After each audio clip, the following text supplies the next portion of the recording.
What's going on, YouTube? This is Boxingwave. We're back with the Wave Report number 30. We're going to recap this weekend's events. Okay, please subscribe to the channel if you haven't already. Smash the like button. Share the video if you can, if you enjoy the content. Let's get into this weekend's recap. All right. Benn Whittaker, all right, a former Olympian, silver medalist. Okay. He's fighting at 175, and he had his sixth professional fight on the undercard of Azeez against Joshua Buatsi. He's kind of gone viral outside of just the hardcore boxing world. His video, his highlights of his fight against Yarde has gone viral. All right, now he fought a journeyman. Again, this is his sixth professional fight. He is a prospect on the come up, okay?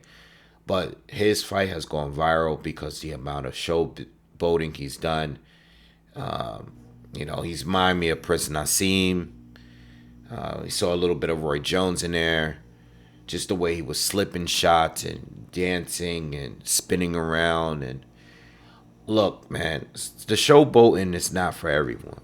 I think it's cool sometimes, and sometimes I think it's a little too much. I think there were certain points in this fight it was a little too much. But you know what? It served its purpose because everyone is talking about him. There's a few times while making content is very rare when certain relatives or certain friends send me videos from boxing related videos and they're like, yo, did you see this guy? Have you seen this guy? Is he good? Have you heard of him? This was one of those moments. All right, people have been sending me clips and highlights of his fight, and now people are interested, and I think it's a good and bad thing. I think it's a very good thing because he's getting the attention, because it's like, you're already fighting a journeyman. You're not fighting anyone is really checking for. You know what I mean? This is not.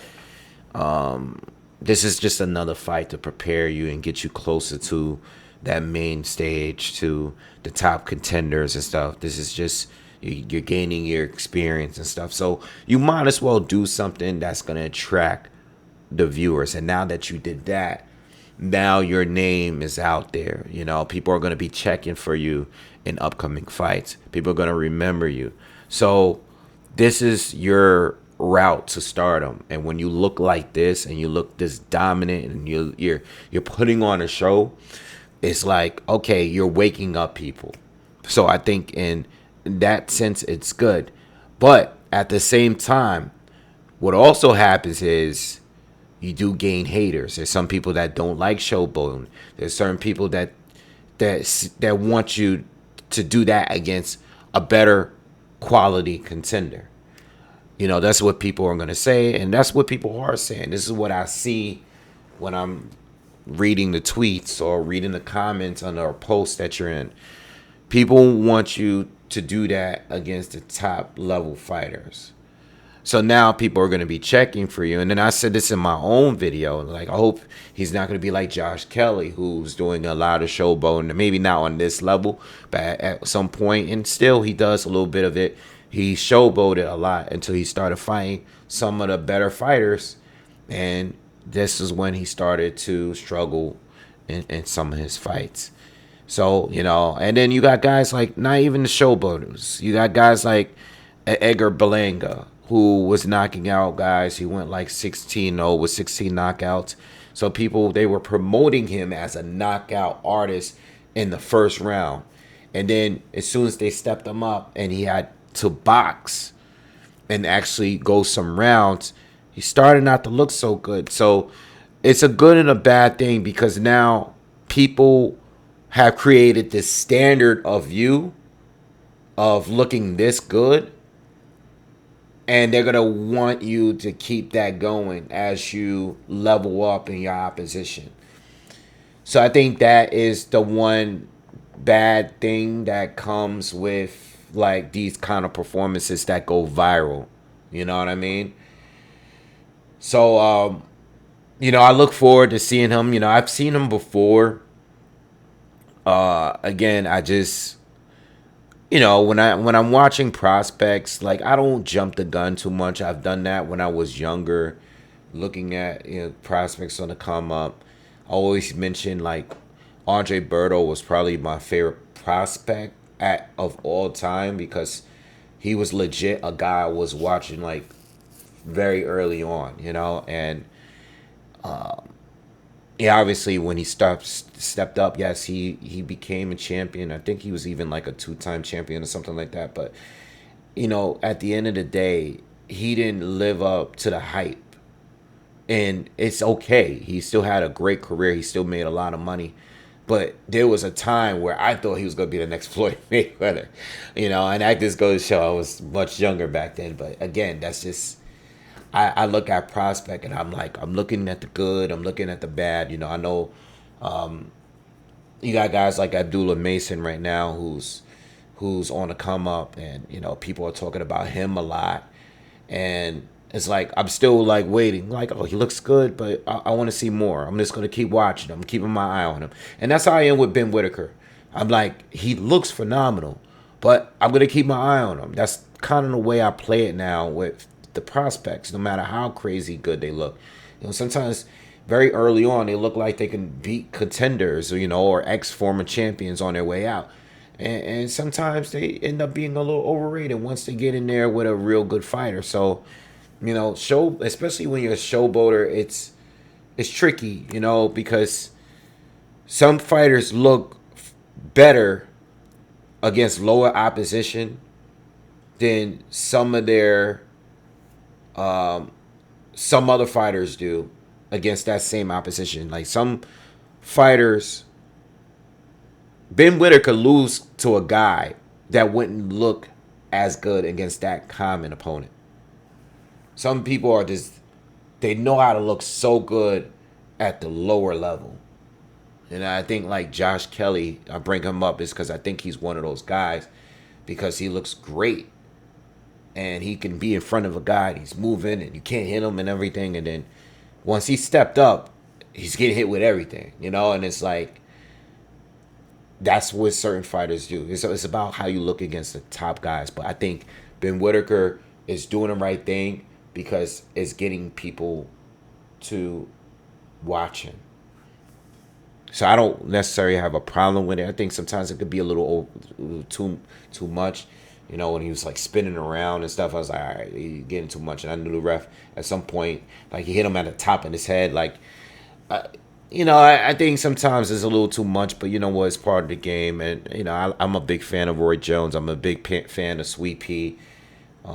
There's a lot of fighters we can go down a list that were showboating, and I was a fan of them when they were doing it. All right, so let's move on to the next fight. Dan Azeez against Joshua Buatsi. This was like a WBA final eliminator for what's this guy? Dimitri Bivol's WBA title at 175. Now, if you haven't known, and I'm going to talk more about it. I've been talking about it. I've been doing so much content discussing Better BF and Bivol. I can't wait to do the breakdown. The fight is pretty much official.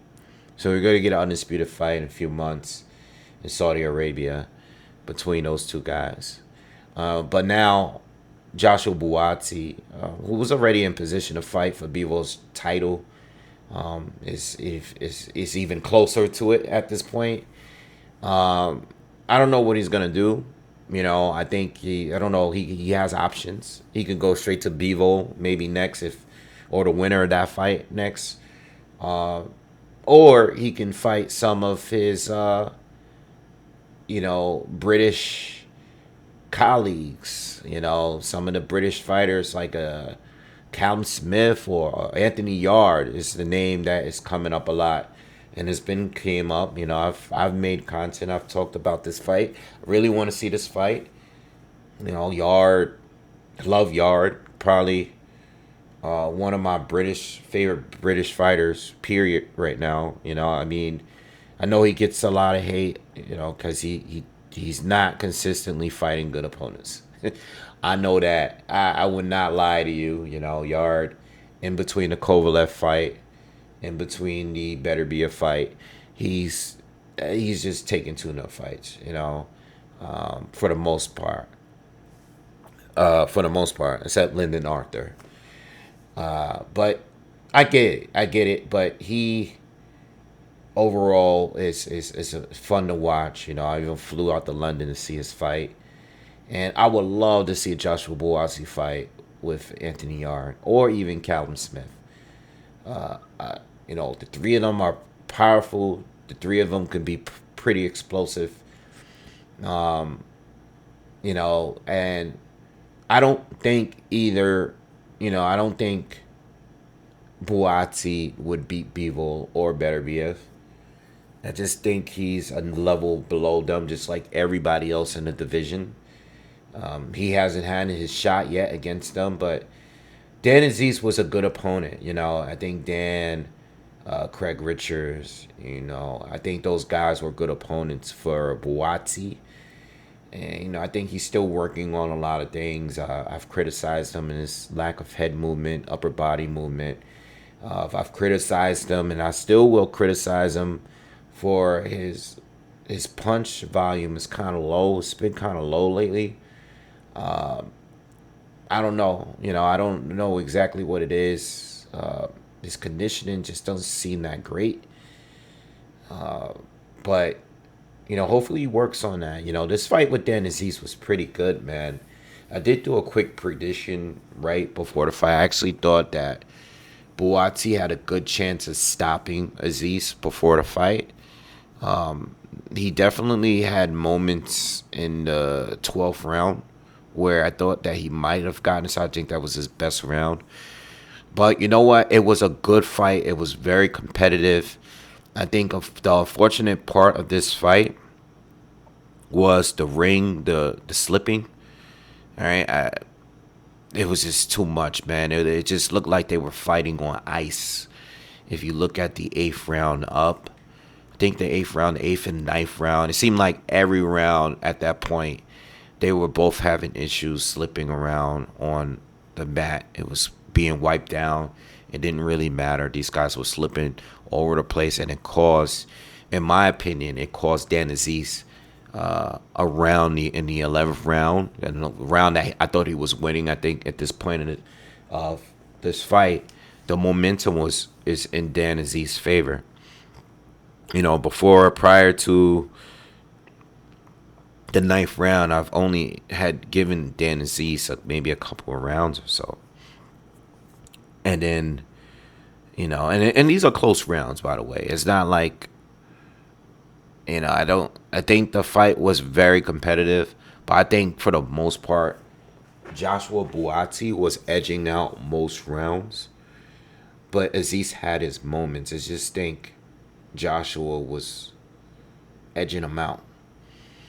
But then the momentum started going Azeez's favor. You know, I just thought he was doing a better work, and I thought what he was going to do overall in the fight, as far as like outworking Buatsi, started to happen in some of those later, closer to the championship rounds. But then the 11th round, he got caught with a short right hand, which caused him to fall. And the thing is, it was a clean punch that landed, but it wasn't a hard punch. Buatsi had threw a flurry, and I think, you know, in that flurry, he caught him with a right hand, and Azeez went down, and it was so unexpected, but you could see that one of his feet slipped from underneath him when he got hit, and that's the key thing. A punch did land. So I would have called it a slip, but I'm not a referee. The referee called it a knockdown.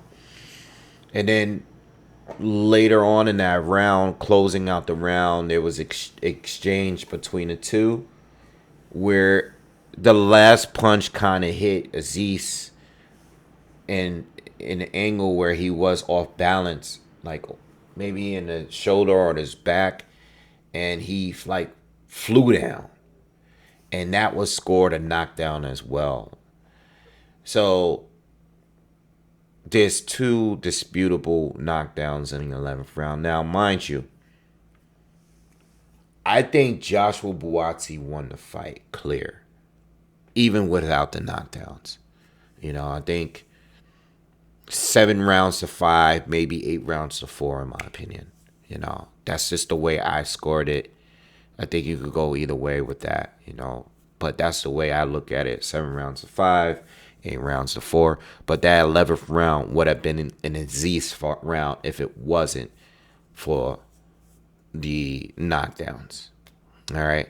Very good fight. Very competitive. Looking forward to see the two. Again, Dan Azeez lost the fight.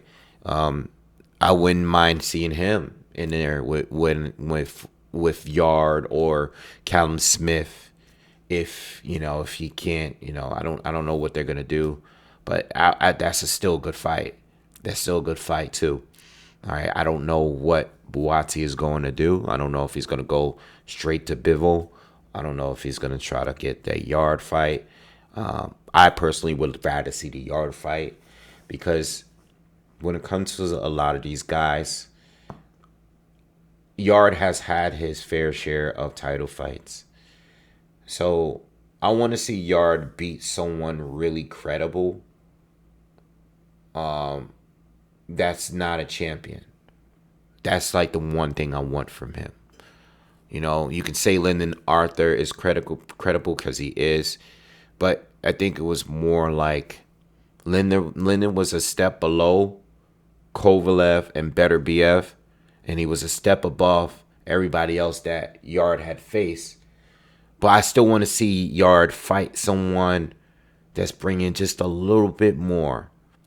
All right, but not a Beterbiev or Bivol, like someone that is, like a Joe Smith or Callum Smith or even like a Joshua Buatsi, like a top tier contender that's right underneath. Like I would have said Zerto if Zerto was still fighting at 175. Someone that's like right around the championship level, but not a champ. Even a Volzdik who's boxing now again. So someone like that level. And since we have the British fighters, I would like to see Joshua Buatsi and Yarde to go at it next. I'm really, really interested in that fight. Seriously. All right, Yarde is with BT Sports, and Buatsi is with Boxer and Ben Shalom. So I don't know how they would make it work, but they should make it work. I mean, at this point, I don't even use. One thing we need to do as boxing fans is just get rid of the promotion talk. We could talk about it, but we don't have to talk in a way like a fight can't happen. Any fight can happen at this point. It's been proven time and time again. All right, so we can make it work. Like some Frank Warren and Eddie Hearn is like best buds now, so we should make it work. All that drama between Ben and Eddie, let's make it work. All right, work it out. All right, so I'm looking forward to see what they do, and I'm looking forward to the future of both fighters. Again, it was a really good fight. Just sucks that the mats were wet, but I didn't even talk enough about the fight. Dan Azeez, I think the problem with Azeez, and you could hear it in Buddy in the corner screaming at him. I think the reason why Azeez wasn't more consistent in like staying in the pocket and throwing more shots to the body is that he kept getting hurt with.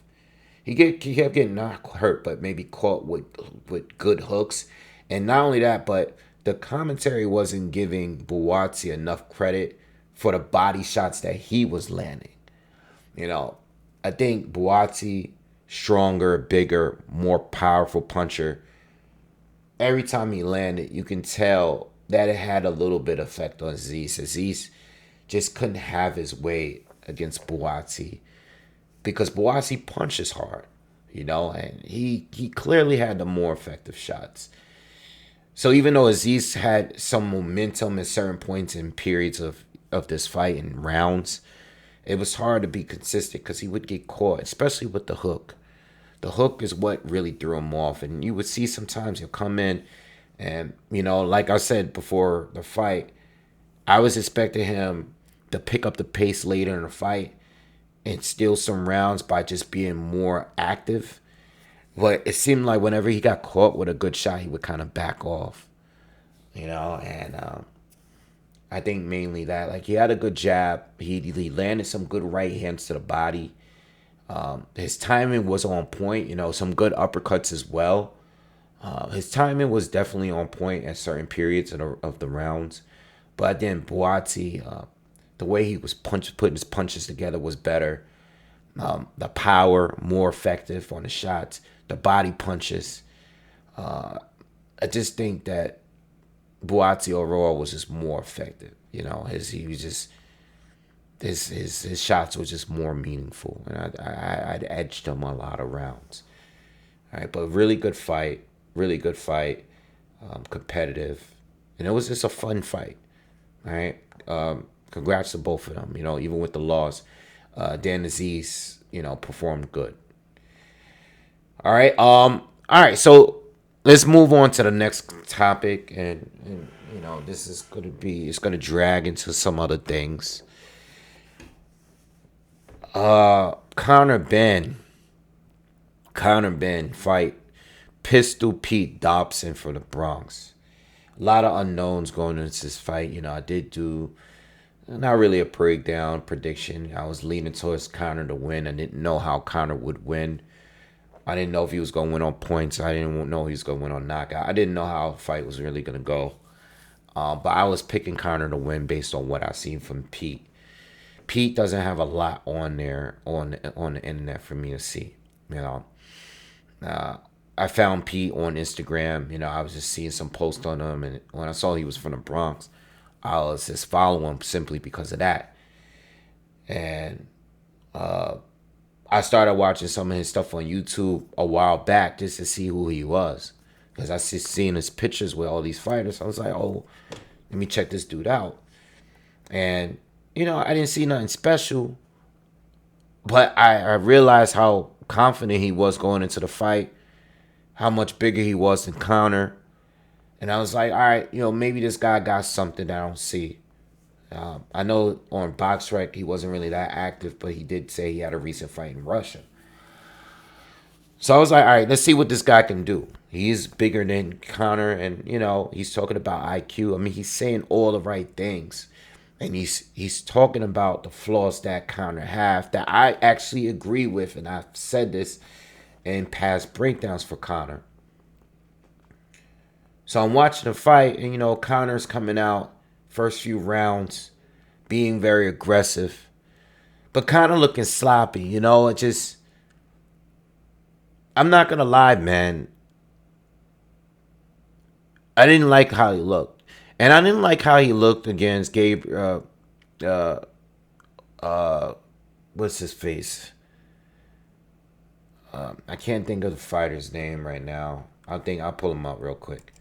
Adrian Granados. I didn't like how he looked in that fight because he was chasing Adrian Granados. He didn't know how to cut off Adrian Granados, and he was just being a wild man. He's always a wild fighter. He's wild, right? And, sometimes you see him step in, he comes and works behind a jab. You see him sometimes, but, most of the time he fights like a wild man. He's just lunging in with some crazy, crazy shots, and he's just there to get countered. You know what I mean? And this has been an issue, but this most recent fight here, I mean, it just looks sloppy. Even in the earlier rounds that I was giving him, he looked sloppy. It just, he didn't look like the volume was there as much. He didn't look as fast. He didn't look as explosive. And he looked sloppy. He looked like he was forcing a knockout. It looked like Teofimo against George Kambosos to me. Just overly trying to force a knockdown or a knockout. And he paid the price because Pete started to get some momentum in those middle rounds. He was countering. He was landing some big shots. And Pete brought up power. And I brought it up in a breakdown because Conor has not really been in there with a puncher. So being that he was fighting a bigger guy that had some sort of knockouts, I was like, okay, maybe Pete could hurt him. But, at the end of the day, Pete might be a puncher, in some sense, but he has not fought any elite fighters at all. So the guys that he stopped, they're not like real top tier fighters neither. So his power might be a little overrated as well. So again, a lot of unknowns. Pete landed some big shots, but it didn't seem to really hurt Conor. He would just back him up at times. And same with Conor. Conor would land some big shots, never really hurt Pete. Pete would just back up. He'd get buzzed here and there, but a lot of the punches didn't land clean. Pete did a good job rolling the punches. He did a good job rolling the punches. You know, I got to give him credit. He took a lot of the punches to the body. I think he did get hurt with one shot, maybe a body shot at some point. I can't remember, but Pete rolled the punches well. You know, he turned with the punches well, and he did it throughout the entire fight. Even the better Conor rounds, it just seemed like Pete didn't get stinged. Like he didn't get hit super effectively. You know what I mean? But Pete did a good job rolling and countering counter Benn, catching him on his way in. And Conor, you know, again, wild man, just going in for the KO. Exciting to watch, but I think at this point, it was kind of a scare midway through the fight. I'm not going to lie. Because at midway through the fight, I want to say maybe around the 5th round,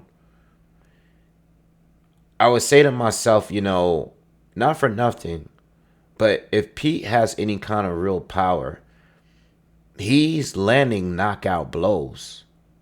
And I can see Conor. It was a fear of like, okay, and I say fear. When I say fear, it's like I wanted the upset just because of that New York bias in me. But it was like, okay, I didn't want the guy to be exposed because there's still good fights that I want to see him involved in. Right? I've said it, those welterweights, Barrios, Virgil Ortiz, Jaron Ennis, Stanionis, these are fighters that I still want to see Conor fight. And I said, if he loses his fight, you could throw all that out the window. You know what I mean? They'll still make the Eubank Jr. fight happen because of the history behind all of that. But I'm talking about the fights that I actually want to see from myself as a fan. That'll be dead, at least for now. So I was like watching it. I'm like, all right. But, you know, Pete couldn't really hurt him that bad. Conor took the punishment. And, you know, Conor was able, Pete started to slow down too. You know, and that could probably do the inactivity for him and not fight a guy on this level. Because, again, he hasn't fought anyone on Conor's level neither. So it ended up being a very competitive fight. It's actually a pretty good fight all the way through. You know, Pete slowed down at the end, and I think Conor won the championship rounds. You know, I don't remember if I gave him all 3. I didn't really score it because I was doing live commentary on this fight and the Buatsi fight. So I was going back and forth. There was no way for me to actually score it because I couldn't watch every punch that landed. But overall, it was a good fight. It was a competitive fight. And as far as Pete Dobson is going to get a phone call. You know, he's going to get phone calls for some future fights. You know, he just put himself on the map. And, you know, you never know. Maybe he fights an Erickson Lubin, you know. Maybe he gets a call for a Jamel Charlo fight on his comeback fight. You just never know. I think that performance, I don't think he beats the best at 154 because I think the best fighters are better than Conor Benn at 154. We've seen Conor Benn at 154 twice now, and I don't think he fights the elite there. But I think Pete has earned him a good fight at 154 against a named opponent at this point. So hopefully, whether it's Eddie, whoever, and shout out to True School Sports. He's been covering Pete for, you know, I just found this out, but he's been covering Pete for a few years now. You know, and Pete wasn't really getting any burn from any other boxing channel. So shout out to True School Sports. He's been doing interviews with him for even putting those interviews out there, because I did go back and watch some of them. So yeah, Pete will get a call. As far as Conor Benn, I still want those fights at 147. I think the more realistic fights for him right now is Chris Eubank, Kell Brook. They got issues. He don't like them too. They don't like each other. Those are realistic fights. I think realistically, I also see the Mario Barrios fight happening. If Mario Barrios don't fight Boots, I see that fight happening. I see those fights happening. Now, let's talk about the main thing. Tank Davis. Tank has gone out his way on social media. And from what I've seen, I guess Ben has made comments about Tank. So I get that. I think I do remember that. But Tank has come out and he's posted direct messages to Eddie Hearn wanting this fight, talking about how bad Conor looked and how he's ready to take the fight. Tank is really, really, really pushing for the fight. Unlike we've seen before. Tank wants to fight, and it's caused them a lot of backlash on the internet for the same reason that I thought when I saw the tweets. I was like, well, Conor Benn is coming off a 154 fight. And we know you think that Devin Haney is too big. And a lot of Tank supporters that says Devin Haney is too big because Devin Haney is wearing 160 on fight night. So he's too big for Tank. But Conor Benn is not too big. Conor Benn is not an issue. Conor Benn is fighting at 154. Devin Haney has just started his career, his campaign at 140. So Conor is still a couple of divisions above where Devin Haney is currently fighting. So if Devin Haney is too big, why would you be calling out Conor Benn? Conor Benn failed the drug test, regardless of whatever his status is now. He's failed the drug test. Out in the UK, he's banned. He doesn't have a title. So why exactly are you pushing for that fight more than Devin Haney? Conor Benn is not even popular here in America.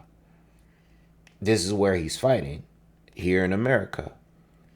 In fact, he's getting more attention in America now than he's ever gotten before, simply because you called them out. Devin Haney as well. Bill Haney was at the event, very respectable at the event. Like, listen, we want to fight you, let us know.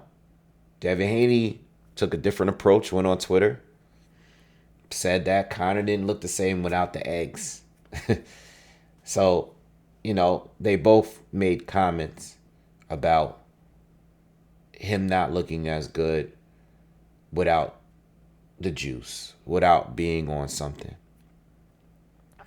My logic when it comes to boxing is, why are you going after the guy when he's not coming off of a good performance? I'm not saying that these guys would have never fought him before, but I hate when fighters are so eager to fight someone that's coming off of a bad performance. And it's not for a title. Like, I got it with Prograis because Prograis was coming off that bad performance against Aria. But Prograis was still very dangerous. And maybe Prograis really didn't prepare for that fight. You can make excuses, but Prograis was still champ. So that made a little bit more sense. But when fighters like Tank specifically too, even more so with him, because Tank is already set his stance, and his team already set their stance on how they feel about the weight.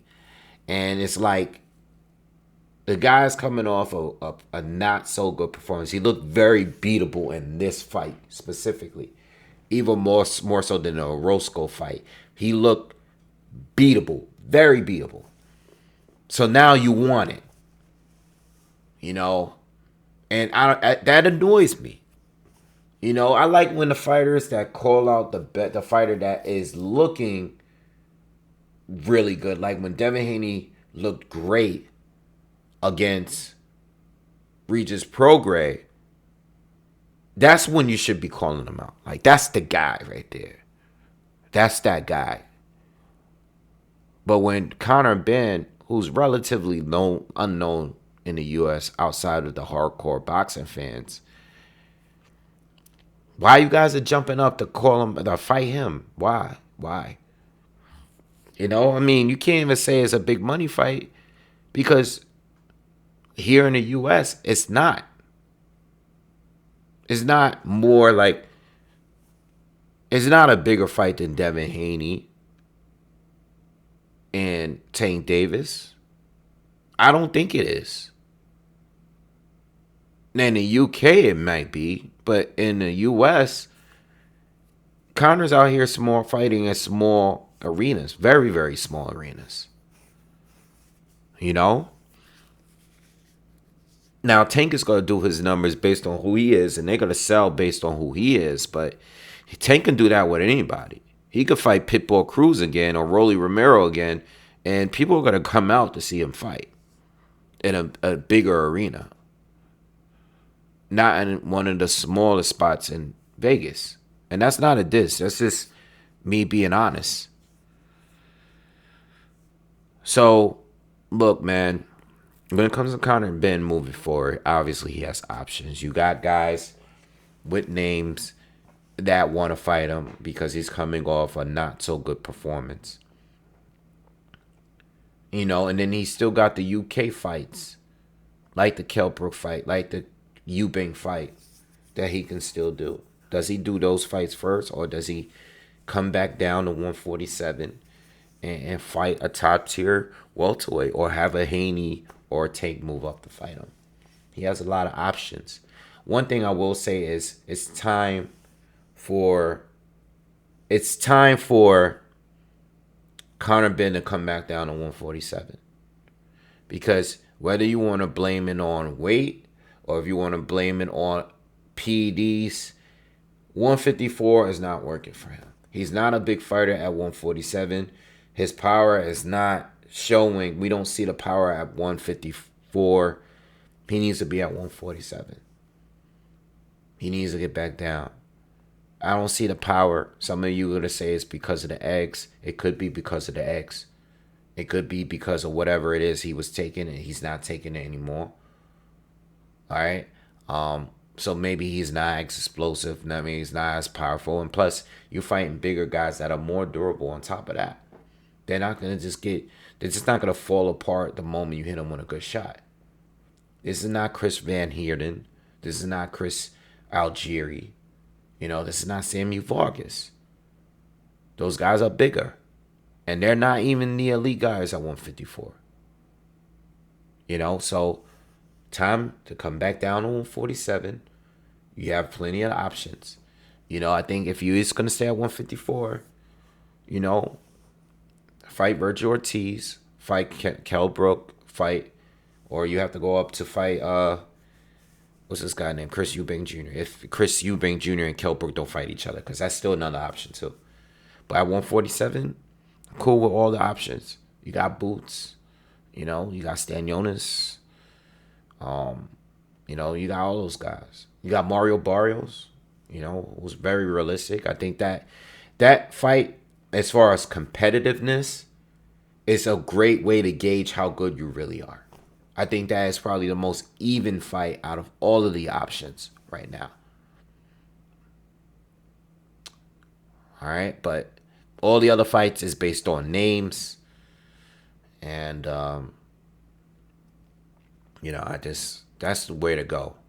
You know, wherever he does, I don't know where he's gonna go, and I know you guys are gonna have different opinions on it.